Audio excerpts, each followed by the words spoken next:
Good morning. I'd like to call the meeting to order. If we would stand for the salute to the flag. Pledge allegiance to the flag of the United States of America and to the republic for which it stands, one nation, under God, indivisible, with liberty and justice for all. Thank you. Public notice, please. Adequate public notice has been given pursuant to the Open Publics Meeting Act. Notice have been posted at the board's office and have been delivered to the Department of State and to newspapers of broad circulation within the state. Thank you. Roll call. Commissioner Holden? Here. Commissioner Solomon? Here. Commissioner Shibakula? Commissioner Gordon? President Fioraliso. Here. And our next regularly scheduled meeting? Our next regular board meeting is scheduled for Wednesday, January 22nd, 2020 at 10 a.m., State House Annex, Committee Room 11. Thank you. Before we get started, I just have a couple of things I'd like to mention. First of all, I want to wish everyone here and everyone who is watching us live streamed a very happy, healthy, and peaceful New Year. Also, Commissioner Holden reminded me that today Elvis Presley would have been 85 years old.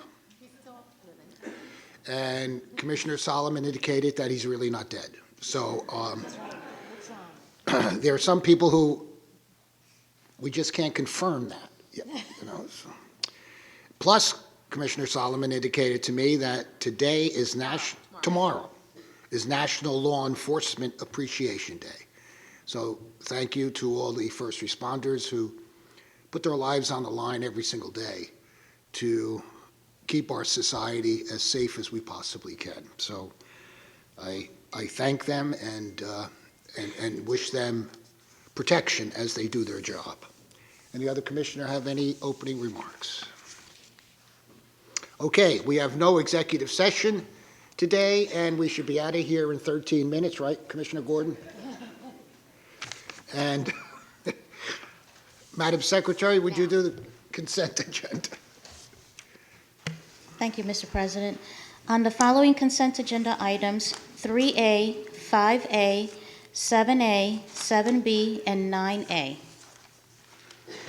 So moved. Second. Roll call. Commissioner Holden? Yes. Commissioner Solomon? Yes. Commissioner Shibakula? Yes. Commissioner Gordon? President Fioraliso. Yes. Thank you. On the regular agenda, there are no items to consider under audits. That brings us to energy. And Emily, you're going to start? So we're looking at 2A, relates to a FERC matter. No, you got to press the...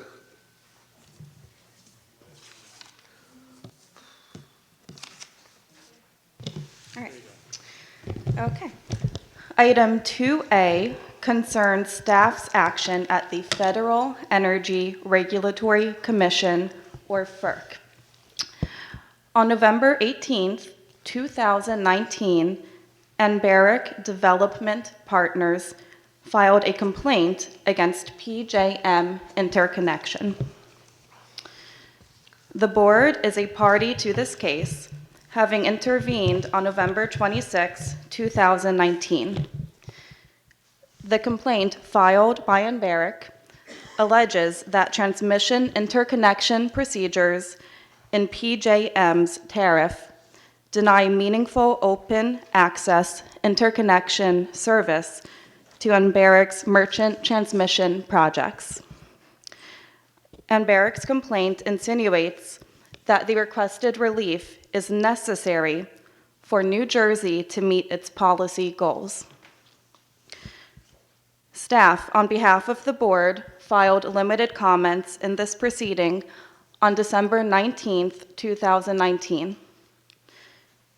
The comments clarified the record by stating that the board's decisions on offshore wind transmission remain pending, and the board is still considering all of its options.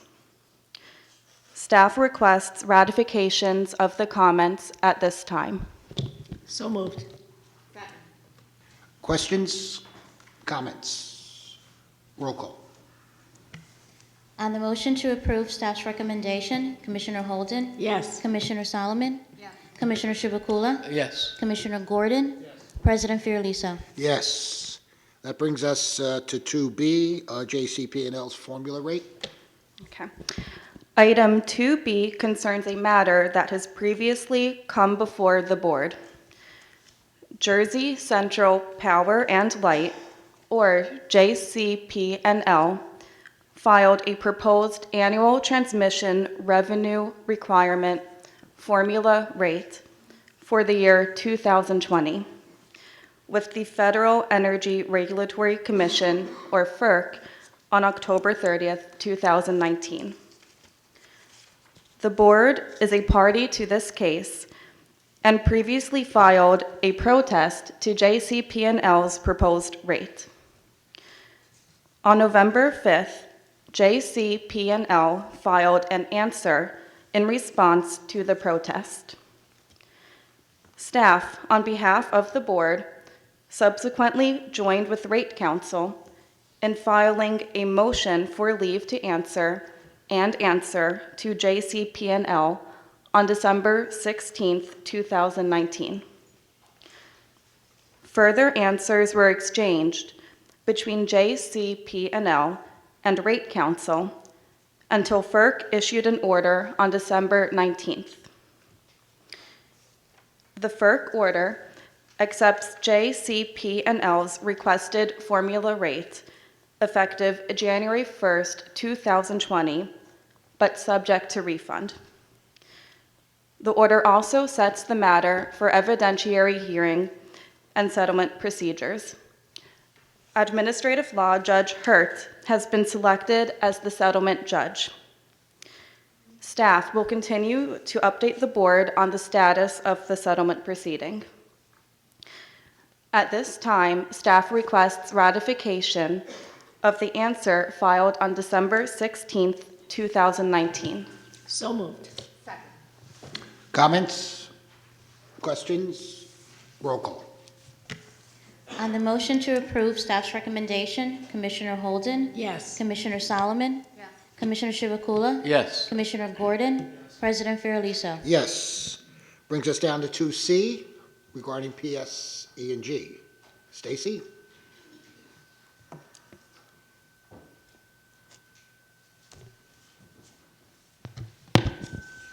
Good morning, Commissioners. Good morning. On May 31st, PSE&G filed a petition seeking authority to adjust its margin adjustment charge, which was established to ensure margins from non-firm transportation customers are credited to firm gas customers in recognition that both firm and non-firm customers should contribute towards the cost of maintaining the distribution system. In the petition, PS projected that based on actual information through April, the net MAC balance, including cumulative interest, in September would be an over-collected balance of $20.28 million. However, the company proposed maintaining the current credit rate since the over-collection is dependent on forecasted margins from large customers, which can be extremely volatile. On October 25th, the company updated the information to include actual data through September 2019, which proposed to implement a slight increase in the MAC credit. Following a review of the petition and discovery, the parties executed a stipulation which would allow the company to implement a rate designed to decrease the over-collected balance by an additional $5 million. Based on the stipulation, a typical residential heating customer would see a decrease in their annual bill of $2.58. Staff recommends the board approve the stipulation and direct PS to file revised tariffs by February 1st. So moved. Questions? Comments? Roll call. On the motion to approve staff's recommendation, Commissioner Holden? Yes. Commissioner Solomon? Commissioner Chivukula? Yes. Commissioner Gordon? President Fiordaliso? 2D, another PSE&G matter. Correct. On June 28th, PS filed a petition seeking approval to modify the electric and gas components of its green program's recovery charges. The proposed for For the combined component revenue impact are a decrease of $13.4 million for the company's electric customers and an increase of $5.5 million for the company's gas customers. The parties have executed a stipulation requesting the board approve the modifications to the GPRC rates.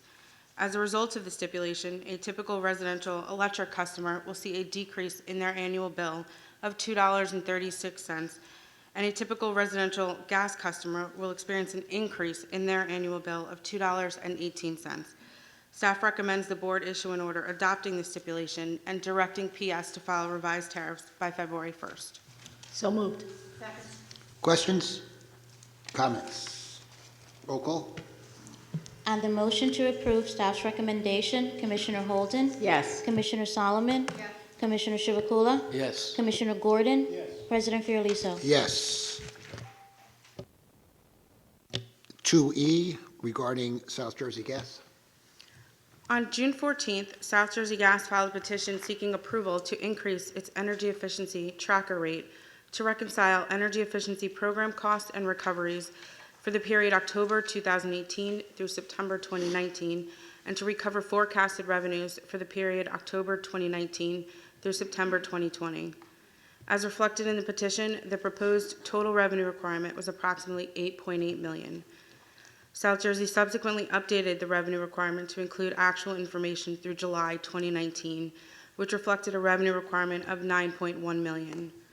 Following a review of the petition, the parties executed a stipulation which would increase a typical residential customer's bill by 24 cents per month. Staff recommends the board issue an order adopting the stipulation and directing South Jersey to file revised tariffs by February 1st. So moved. Questions? Yes. Just a quick question. How does the Clean Energy Act of 2018 impact? So the program for South Jersey was approved in October of 2018 and should take the, it's a 2-year plus 1 year option, so 3 years. So once the Clean Energy Act programs are decided, it should phase into that and phase out of this program. Any other questions? Roll call. On the motion to approve staff's recommendation, Commissioner Holden? Yes. Commissioner Solomon? Commissioner Chivukula? Yes. Commissioner Gordon?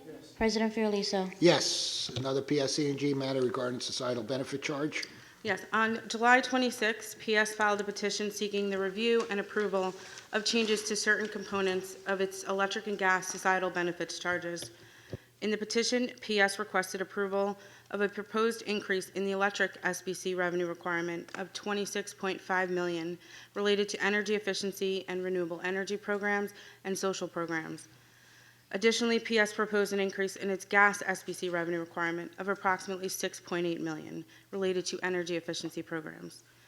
In response to discovery, PS updated the information to reflect actual data through October of 2019.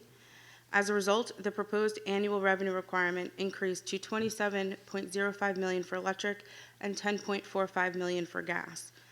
Following a review of the petition and discovery, the parties executed a stipulation that would allow PS to increase its SBC rates consistent with the original request.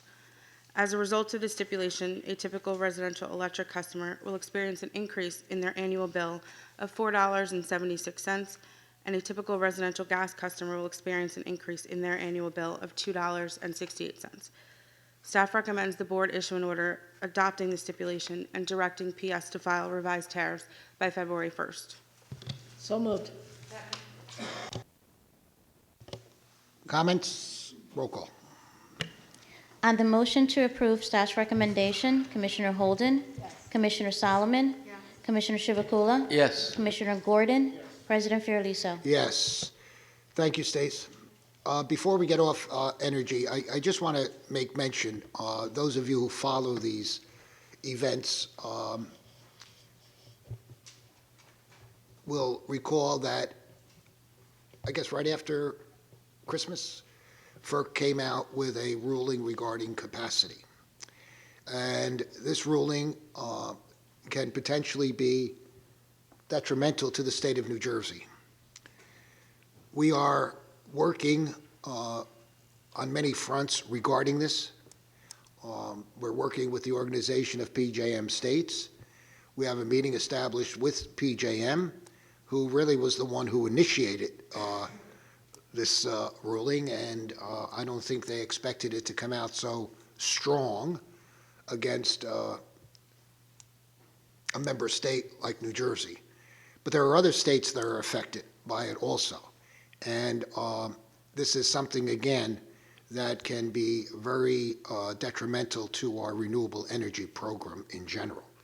So we are, again, going down different paths, trying to mitigate the effect of this ruling on New Jersey. And hopefully, as we continue down these roads, different roads, we will be able to come back here and report to you that maybe we were somewhat successful.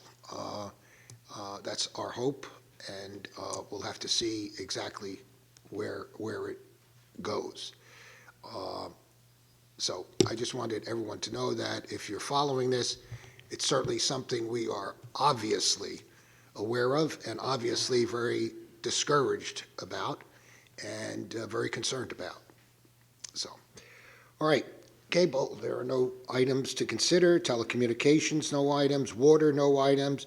Reliability and security, no items. Customer assistance, no items. That brings us to clean energy. Hello, Sarah. Hi, Sherry.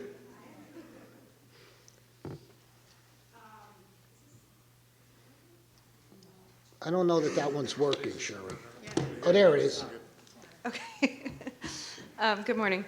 Item 8A is in the matter of the clean energy programs and budgets for fiscal year 2019, trued up and revised fiscal year 20 budget.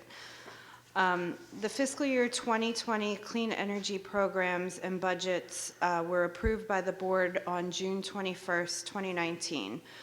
The budget was established in part based upon an estimate of expenses expected to be incurred during fiscal year 2019. Once actual expenses have become known on an annual basis, the board typically approves a true-up budget, truing up for the Bless you. Bless you. Truing up for the differences between expenses estimated for the budgetary purposes and the expenses actually incurred.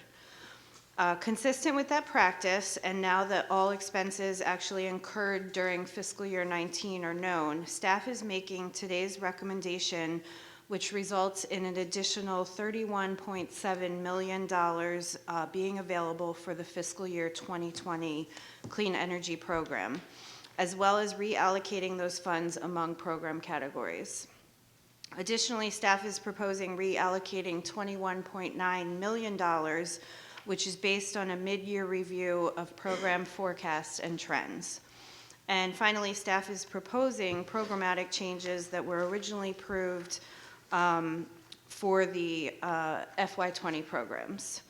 So of the $31.7 million from fiscal year 19, staff is recommending the available funds be distributed as follows. $1.3 million for state facilities, $400,000 towards the Clean Energy Program website, $250,000 towards additional outreach and sponsorship opportunities, and $29.7 million towards the electric vehicle program. In addition to the reallocation of the true-up funds, staff is also proposing reallocating $21 million among and within programs to align budgets with program performance. Of that, staff is recommending the following increases.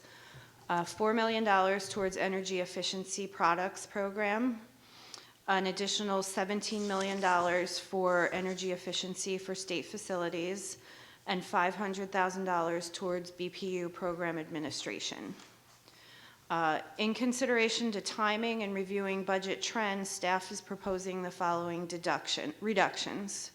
$12 million from residential and commercial and industrial energy efficiency programs, $3 million from the multifamily program, $3.8 million from the Community Energy Grants Program, and $3 million from the energy storage budget.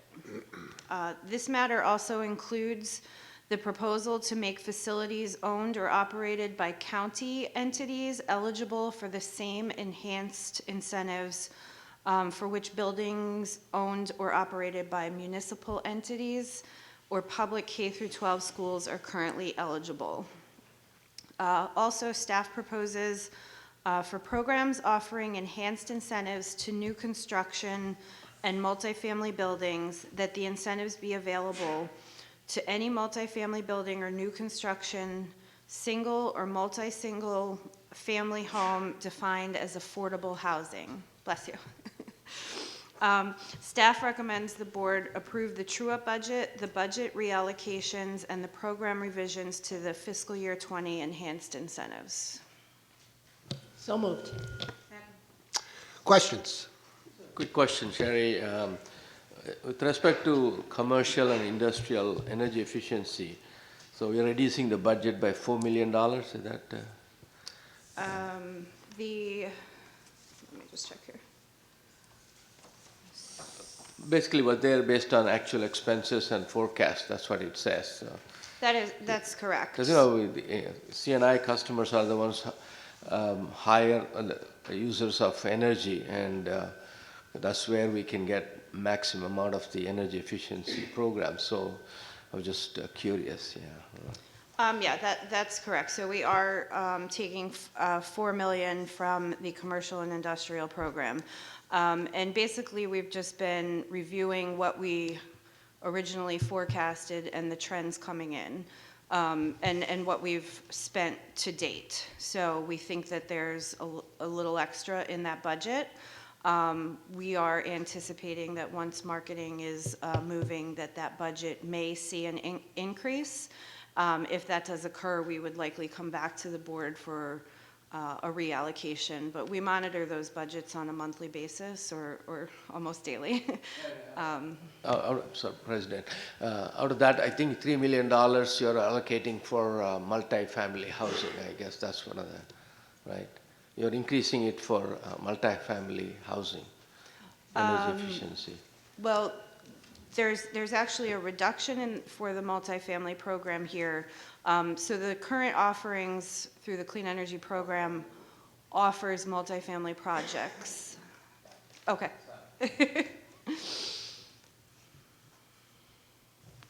Any other questions? I'm particularly happy, Sherry, with the idea that municipalities can get into the game. And I think that's something. Counties. What'd I say? Sorry. Counties can get into the, I knew it was one level of government there. Maybe we have too many levels of government. We can get into that debate, can't we? But that also then goes directly to assist the taxpayer. And it's something that I think kinds of programs we have to initiate and continue to support. Also, it's, I think we're becoming more sophisticated as we move along here, as far as our clean energy budget is concerned. And we're becoming much more concerned about where the money's being spent, how much of it's being spent in certain categories, and where we might be able to move that money where it has a greater good, and we get a better so-called bang for the buck, if you will. And these are things that I think we learn over the years. And I can see in the time that I've been here that we have evolved and continue to evolve and continue to measure.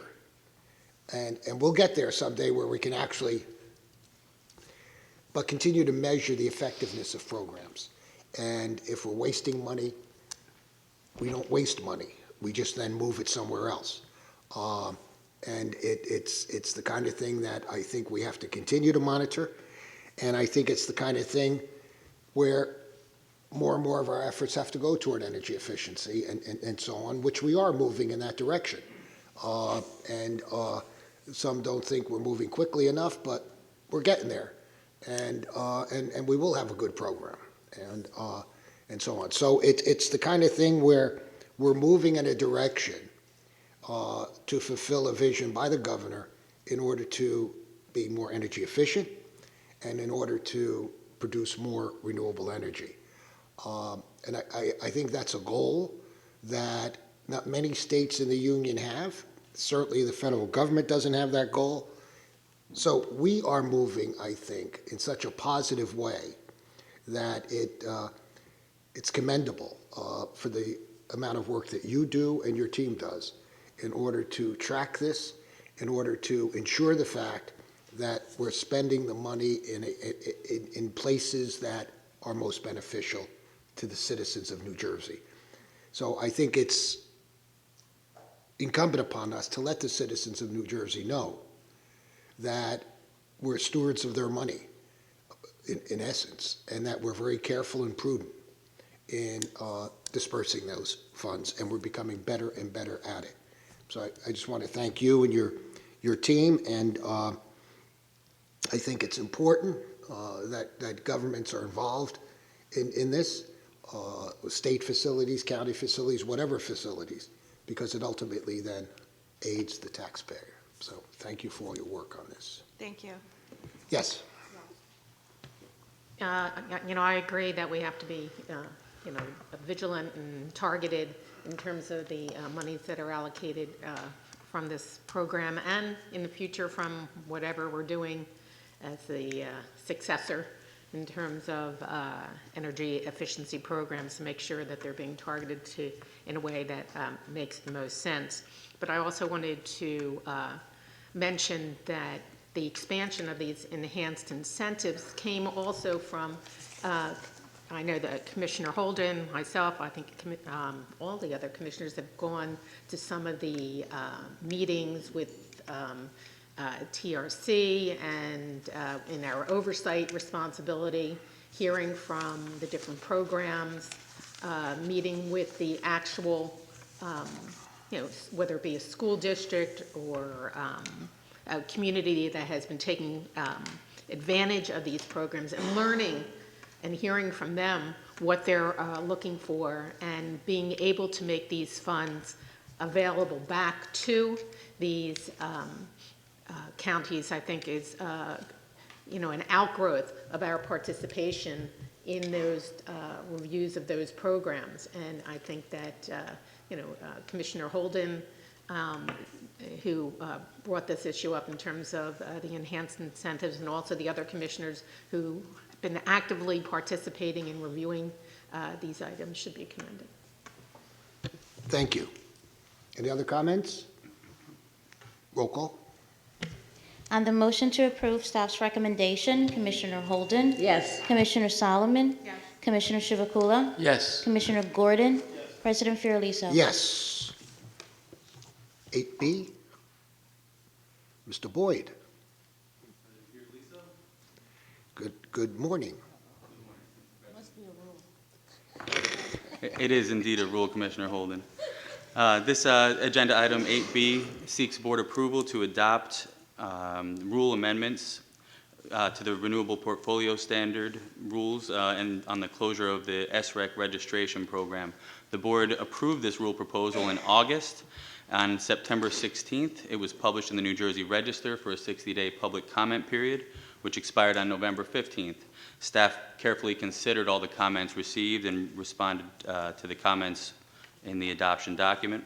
All the requirements of the Administrative Procedure Act were followed, and an affirmative vote today by the board will direct staff to publish this rule in the New Jersey Register for formal adoption. Staff recommends that the board does so. So moved. Questions? Comments? Roll call. On the motion to approve staff's recommendation, Commissioner Holden? Yes. Commissioner Solomon? Yes. Commissioner Chivukula? Yes. Commissioner Gordon? Yes. President Fiorelliso? Yes. 8C, Mr. Hunter. Sir. How are you today? Excellent. And yourself? Not bad for a man of my years. Good morning, Commissioners. This item, in the matter of the closure of the SREC registration program, follows and complements the previous agenda item, where you adopted amendments to the Renewable Portfolio Standard rules governing the SREC registration program, among other things. Specifically, the rules describe a methodology for calculating the percentage of retail electricity sales comprised of solar-generated electricity to enable the board to determine when the 5.1% milestone for SREC registration program closure has been attained. The RPS Rule Amendment requires board staff to produce an estimate of solar electricity generated over the trailing 12 months based on monthly solar output factors that are to be informed by stakeholder input. The monthly solar output factors multiplied by monthly cumulative installed capacity from the SREC registration program form the numerator in the calculation of solar's portion of retail electricity sales. To form the denominator, the rule amendment requires staff to produce an estimate of retail electricity sold over the same 12-month period based upon load served data obtained from PJM and adjusted for line losses. The line loss adjustment factor is also to be informed by stakeholder input. Staff's recommending the board issue an order which includes staff's current forecast for the 5.1% milestone attainment and directs staff to obtain the input required in the rule amendment and report its findings to the board on or before January 31st, 2020. So moved. This is another milestone in our solar transition program. And it's one that's very exciting, actually, because we're seeing more and more that the solar industry, with our support, is becoming more and more independent in its operation in a more market-oriented environment. And that is extremely important. And I remember, Scott, you telling me 14 years ago that this would happen. And I looked at you like you had 14 heads, and I said, no, that's never going to happen. And here it is. We're getting there. And it's been a slow process, but it's going to take additional burden off of the ratepayer, an additional burden off of the people who have been supporting this program for so long. And the solar program, for all of the concern I think that the industry has had, is one of the most vibrant solar programs in the United States. And we will continue to be one of the most vibrant solar programs in the United States because of the fact that we monitor it, because of the fact that we will not allow our solar industry to go down the tubes. Other states have, and I'm not going to name any, but others have. We created this industry almost 20 years ago. And slowly but surely, it's maturing to a point where it can stand on its own 2 feet. People have made a living at it. There are over 7,000 employees involved with it today. So it's an industry that is vibrant here in the state of New Jersey, and one that we will continue to encourage and be with them on this path. So thank you for all your work, and I will admit publicly you were right. Thank you. And I'll remind you what the wager was earlier. Oh, okay. I owe you money? We'll talk about it offline. Okay. Any other comments? Roll call. On the motion to approve staff's recommendation, Commissioner Holden? Yes. Commissioner Solomon? Yes. Commissioner Chivukula? Yes. Commissioner Gordon? Yes. President Fiordaliso? Yes. Thank you, Scott. And that brings us to 8D, and I think that's you, Ron?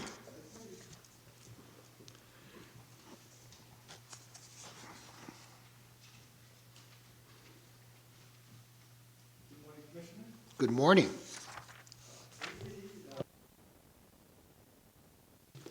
Good morning, Commissioners. Okay, that does sound better. Okay, on October 23rd, 2019, Hess Solar LLC or Hess, submitted a petition to the board requesting a one-month extension to November 23, 2019 for its SRP application on behalf of Pine Brook Rehabilitation and Care Center, Englishtown, New Jersey. Since this is a third extension request, it requires a second waiver of the board rule at NJ AC 14:8-2.4I, which limits applicants to a single 6-month extension. Petitioner had already received a second extension from the single 6-month extension at a board meeting back in July, and it was granted to October 23rd, 2019. Hess now submits that the project has been fully constructed, but claims that Hess has been met with serial, constantly changing local entitlement issues despite extraordinary efforts far exceeding commercially reasonable efforts. Hess attributes its failure to receive the permission to operate from the electric distribution company by the extended deadline of October 23, 2019 to these local permitting issues, and the request for a second waiver of the board's rule made on the same day has stated it continues to expect to receive the permission to operate imminently. That's a word. As of yesterday, however, over 2 months after this statement was made, Hess continues to await not only the PTO, but also the final building and fire inspections, what are prerequisites for the PTO. Staff recommends that the board find that Hess has not completed the project by the requested extension date and deny the petition. So moved. Questions? Comments? Roll call? On the motion to approve staff's recommendation, Commissioner Holden, Yes. Commissioner Solomon, Commissioner Chivukula, Yes. Commissioner Gordon, President Fiordaliso. Yes. 8E, Ron, that's you again. Yep. On October 19th, Hess Solar LLC, or Hess, submitted a petition to the board requesting a 30-day extension to November 18th, 2019 for its SRP application on behalf of 75 Livingston Venture LLC, Roseland Borough, New Jersey, which is a 244.2 kilowatt roof-mounted net metered project. Since this is a second extension request, it requires a waiver of the board rules at NJ AC 14:8-2.4I, which limit applicants to a single 6-month extension of their initial conditional registration. On April 6, 2018, petitioner submitted an application to the SRP and was given conditional registration with an initial expiration date of April 19, 2019. A first extension was sought on March 27, 2019, and on March 28th, has received an additional 6-month extension of the 12-month project completion deadline to October 19, 2019 from the SRP team.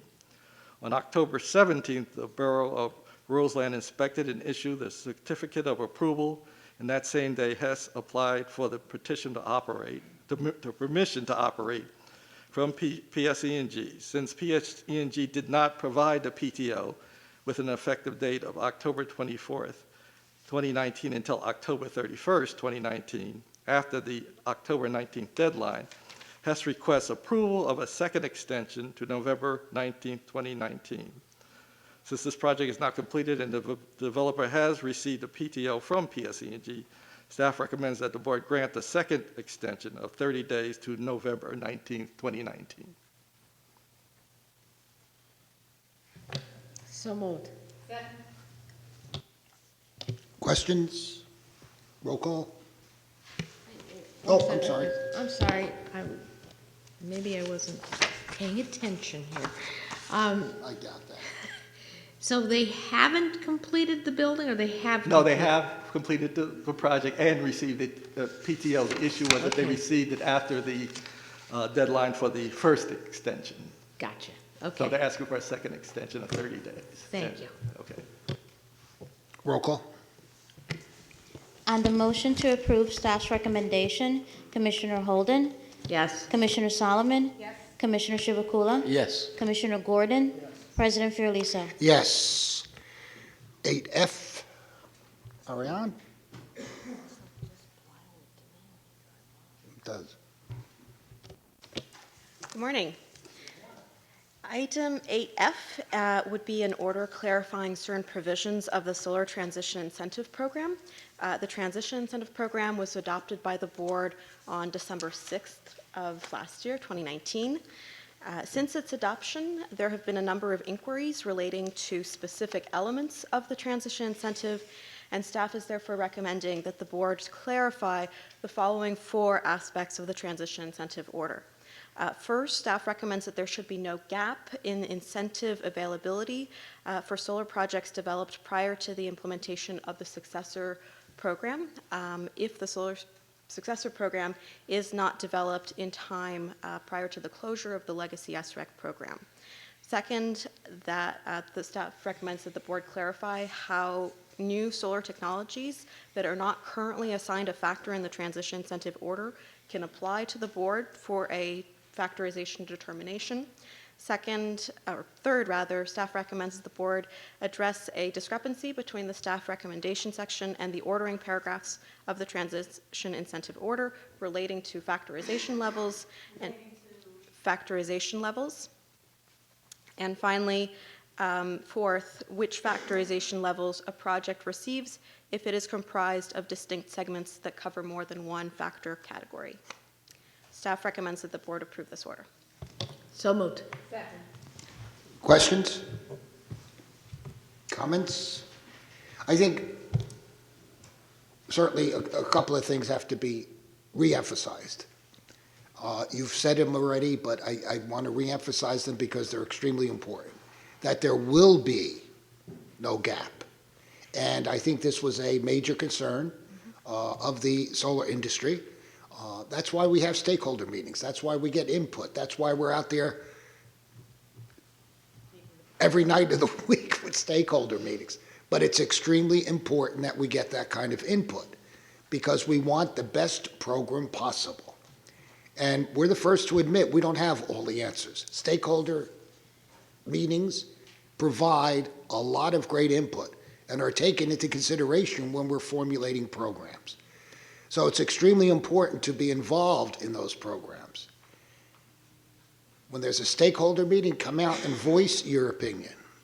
Please don't complain about it afterwards if you didn't come out, because it's important we get your input. And there will be no gap. And as I said in a previous docket, the board has always supported the solar industry and will continue to do so. So the sky is not falling. We won't let the sky fall. The industry is too important to the state of New Jersey. Any other comments, questions? Somebody's at the door. Roll call.